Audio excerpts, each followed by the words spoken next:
तर आता अधिवेशन संपलेलं आहे, मात्र त्या संदर्भातल्या काही टॉप 9 बातम्या आपण बघूयात. विरोधकांचं मूल्यमापन संख्येवरून करणार नाही, तर त्यांनी मांडलेल्या मुद्द्यांवरून करू. विरोधी पक्षनेतेपदाबाबत मुख्यमंत्री देवेंद्र फडणवीसांचे मोठे संकेत.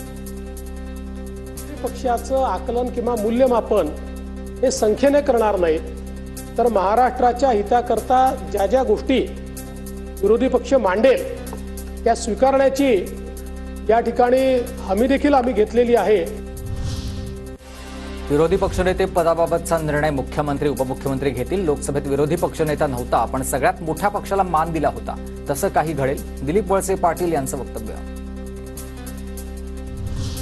विरोधी पक्षनेते पदासाठी संख्या लागते. विरोधी पक्षाची संख्या चिंताजनक आहे. विधानसभा अध्यक्ष त्याचा अभ्यास करतील. एकनाथ शिंदेंचं सभागृहामध्ये वक्तव्य. विरोधी बाकावाची संख्या चिंताजनक आहे असं व्हायला नको होतं.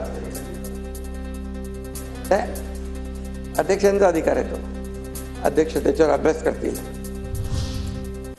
विरोधकांसोबत संवाद साधण्याच्या फडणवीसांच्या भूमिकेचं स्वागत. 237 नाही तर 288 जणांचं सभागृह आहे असं समजा. जयंत पाटलांचं आवाहन. तिघांनी एवढं मोठं मन केलं पाहिजे की 237 आपल्या बाजूने तसं न समजा 288 जणांचं हे सभागृह आहे. त्यामुळे आता चांगलं सरकार तुम्ही चालवाल अशी अपेक्षा आहे. ठाकरे गटाला विरोधी पक्षनेतेपद मिळण्याची शक्यता आहे. महाविकास आघाडीमध्ये ठाकरे गटाकडे अधिक जागा आहेत.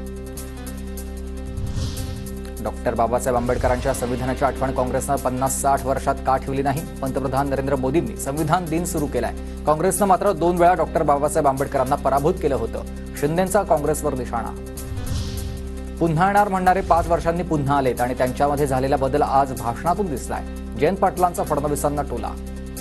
पुन्हा येईन असं माननीय देवेंद्र फडणवीस साहेब म्हटले होते.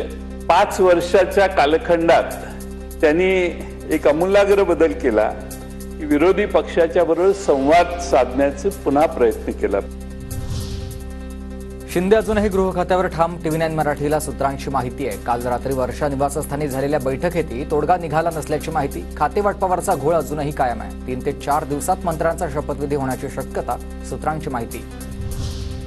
देवेंद्र फडणवीस आणि एकनाथ शिंदेंमध्ये रात्री वर्षावर तासभर बैठक. 10 कॅबिनेट आणि 3 राज्यमंत्रीपद शिंदेंच्याच वाट्याला जातील. सूत्रांची माहिती आहे.